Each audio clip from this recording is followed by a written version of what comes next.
Leo.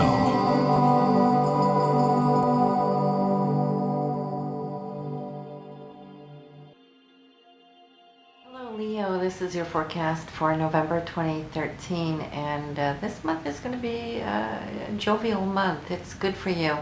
The sun and the new moon is traveling through your sister sign of Sagittarius, and that's a fire sign, so it's going to get all your energy up and going.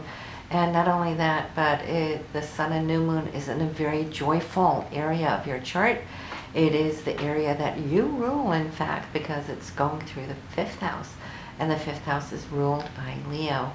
So it's like coming home. It's in many ways like having it in the first house, even though the first house is your rising sign and how you project yourself out to the world. Now, the fifth house has to do with leisure and hobbies and those things that you love to do when you can take time off to do them. It's also a very creative house, so you might feel that you might start some creative projects there, or at least start contemplating, thinking, planning about some projects.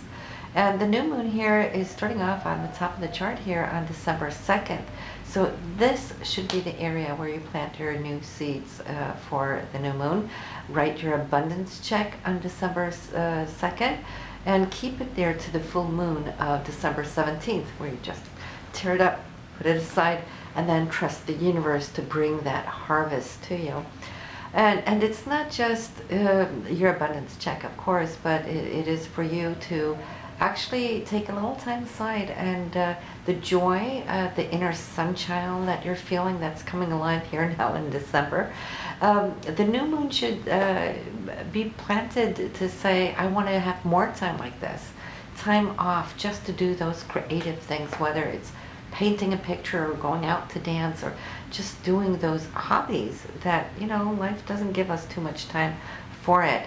But you can choose that now consciously so that you can focus and project it into all of 2014 until December next year, when you get the chance to plant these seeds right here. Now, I'm also seeing anything with children this month could be important. Children, grandchildren, stepchildren, whatever that is. It's the area, the house where they somehow become very important to you, and making plans, spending time, hanging out, and doing fun things perhaps with them as well. And I see that you Leos have something beautiful with you, because you can have fun with your children or grandchildren, but you also have the ability to teach them, lead them, guide them in a way. And you'd say all parents and grandparents have that. And sure, you know, it's a part of the role that we all have.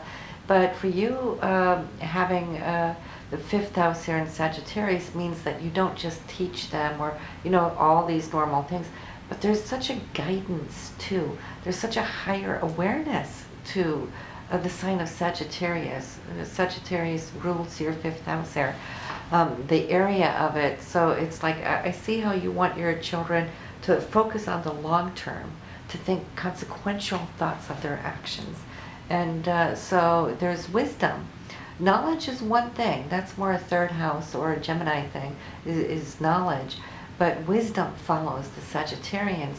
And this is what you have in this area. And I think this is why you also would like to teach, is because you have the wisdom of what? You have the wisdom also of the cultures, the philosophies of spirituality, but also the creativity, the arts, the music, and so forth, which is the fifth house. So you combine those two together, and you got it going for you. So especially now here this month, while the sun and the new moon passes through, also gives you a little chance to feel how it is to be a Sagittarian, because that's the flavor you're taking on in your persona here this time of the year. Then we have Venus. Venus has moved into Capricorn earlier, should I say, here in November. That is, if you're listening to the forecast in December, but here on the November end, yes, Venus has moved into Capricorn, allowing your feelings and your sentiments to become a little bit more serious, a little bit more sober. Capricorn is very realistic and grounded in their way of romance. They look at security factors. Remember, security comes from their ruler, which is Saturn, which is, discipline and structure. But it's also the opposite side of Capricorn, which is Cancer, ruled by the moon. And the Cancerians need a lot of security, emotional security. So having Venus here, you get that Capricornian, Cancerian feel this month. Now on November 14th, I believe, I'm looking at December now, Venus touched upon Pluto. And there was something that was initiated there at November 14th. You'll see how that is going to trigger this Venus off as she shoots onwards. But then Venus is going to go retrograde from the 21st of December. So she's going to turn and come back. So whatever started here November 14th, pay attention to it later down the road when Venus will connect again with Pluto, which may not be here, in fact, before out in January, if she goes that far back. But you'll see the intensification here picking up speed, and you will know exactly why and how this is going to work for you in your chart. Then we have Mars. Mars moving through your second house of, excuse me, income. I see how you might be crunching numbers, budgets. That could be on a personal level for your personal income. It may also just be strategizing a little bit how you want to plan 2014. It's in the sign of Virgo, and Virgos are very good analytical people. Your Mars is taking on that flavor of Virgos, and this is how you're going to think about your finances here. What to spend, what not to spend.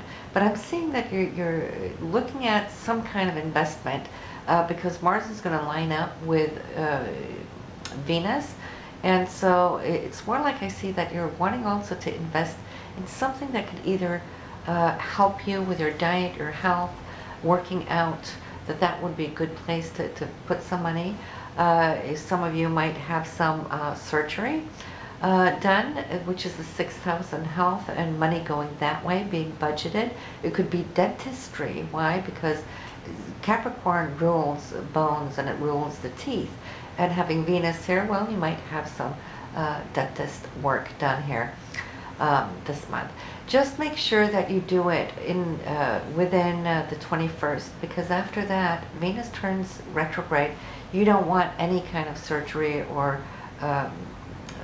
beautifications, plastic operations done after the 24th. Stay away from that for several weeks until Venus is out of there, okay? But up till then, you should be pretty good. Then we also have Jupiter here. It's still in your 12th house. You're trying to pull back from the demands of the groups and the organizations. And why I say that is that you started so big. Jupiter is big. It started out there in some groups and organizations, and Jupiter could very easily take on leadership in this. That's what Jupiter does best, because it's got all this surplus energy, and this is what you put out there while you were in the 11th. But you're in the 12th house now, saying, hey, listen, I don't want all that push and pressure and expectations no more. So you're still working on drawing the line, and I think this is going to help you now, because here in November, at the November end, Jupiter is going retrograde, and that is from November 7th. So it's going to give you a little bit of a breather, not only because it's retrograde, but because you are in the 12th, at least 4 or 5 months now. You will see some of that pressure falling off you, which I think a lot of you Leos are going to be quite happy for, because why? It gets you doing the things that you want to do for you. 12th house has, it's a house of accumulation. It's also an extremely creative house. It's the Piscean house. So you might have been carrying around with you imagery, or sounds if you want to create music, and it's been lurking there in the back of your mind, but it's like it wants out. And you know what? Perfect timing for that.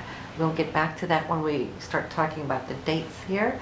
But Saturn's going to help you here now this month, because they're going to trine one another, and it's going to help you ground the energies to actually start dedicating, and it will bring you to a time frame where you're just going to be spending more time at home, because it's from the home you're actually going to be able to draw upon these visions that you have.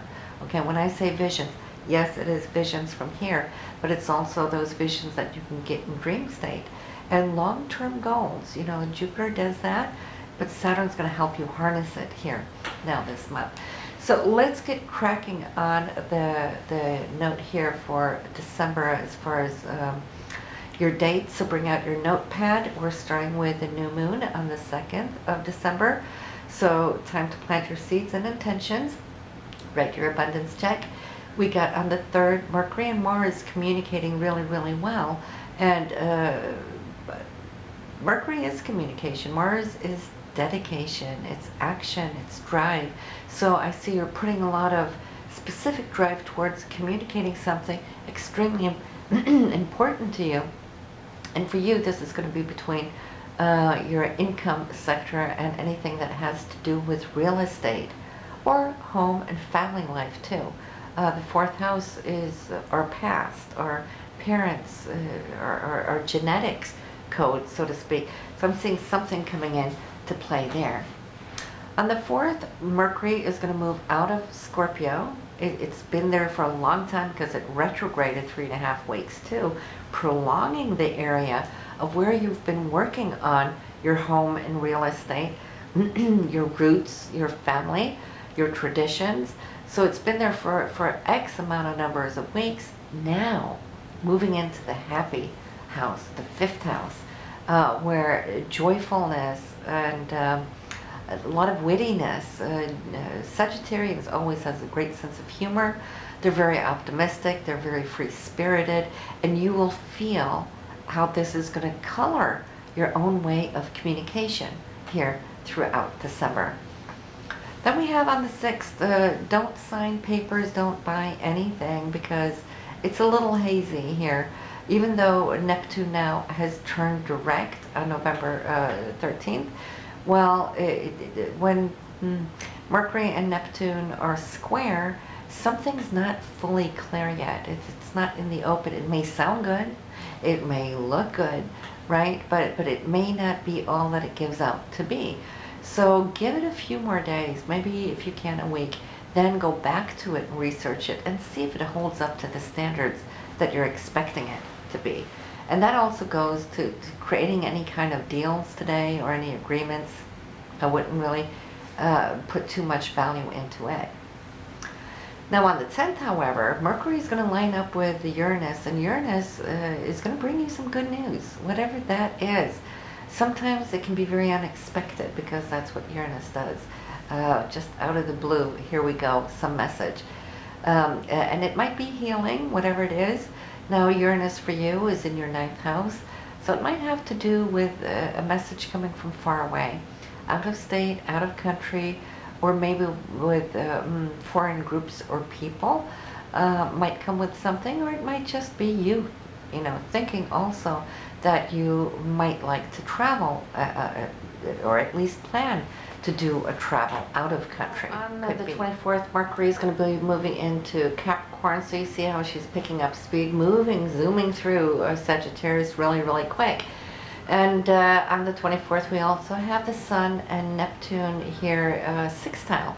So it's really setting up Christmas in a really beautiful way, where we think, you know, the songs of, oh, I'm dreaming of a white Christmas, you know, that romantic white Christmas vision that you get, the visual of it.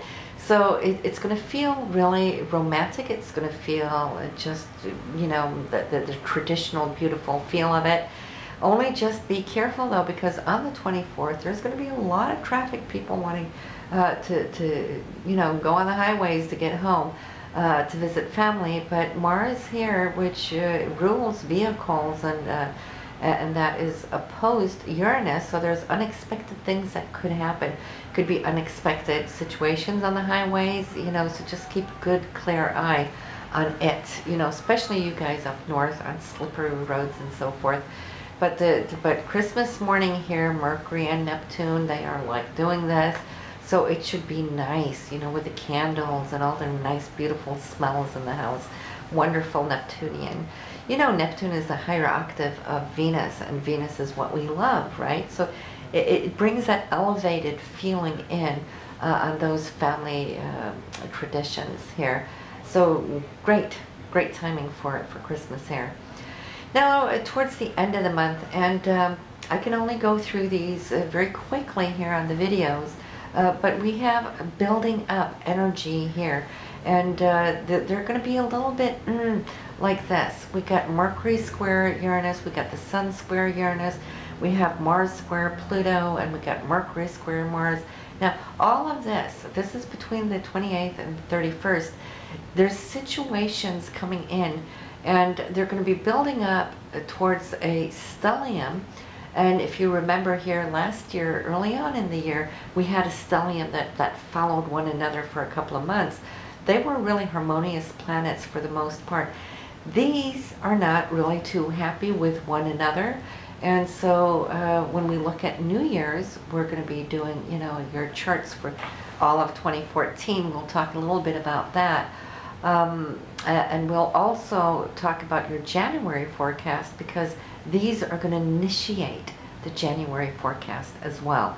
So, but we're building up towards a little miscommunication, reactions.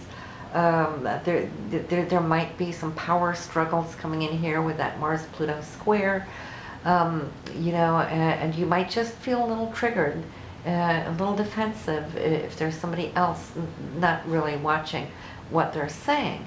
And it could be you slipping something out of your lips, or somebody else jumps into defense. So we'll be going through this more as we do on the astroscopes, the daily astroscopes, where we do a recording of each and every aspect, 5 to 8 minutes. Deeper insight. Here we're just running through them, but at least you're getting a feeling of what it is and how the year is going to end, and on which note. Now, Mars here, on the 24th, yes, it's between your 3rd house and 9th house, and that has to do with travel and communication. This is why I'm saying be careful on the roads, check your wheels and tires and all that. Have chains with you if you're up in the snow mountains. And also that Mars and Pluto, well, that will be between your 3rd house and your 6th house. So that may have to do also with your health. So stay warm, don't freeze. You might catch a cold or something like that. There can be many ways that this can actually pan out. But we have here, just in all conclusion, we got Jupiter retrograde, which is going to be retrograde until next year. It will be retrograde for 4 or 5 months now. But it can still bring you opportunities, and that's opportunities from the past that may come back into the now. That's what retrogrades does on the upside. And then we have Neptune going direct November 13th. We said that, so that's going to power up your 8th house for royalties, commissions, money that you have jointly with others. It could be banks, insurance companies, and so forth. It could be joint bank accounts with your partner. So we have that going direct, and that is going to really start lifting this whole area for you, Leo. So I think that is what we have for you here in December of 2013. Do go listen to your moon and rising sign just to see where these energies are going to pan out even more for you. And then join us and listen to the daily astro and horoscopes. Gives you a little bit more on a day-to-day basis. Feel free to go visit my homepage at psychist.com. There's freebies there, so you can go in and listen to these daily scopes so you can get a feel for how they work for you. Okay? Bye now.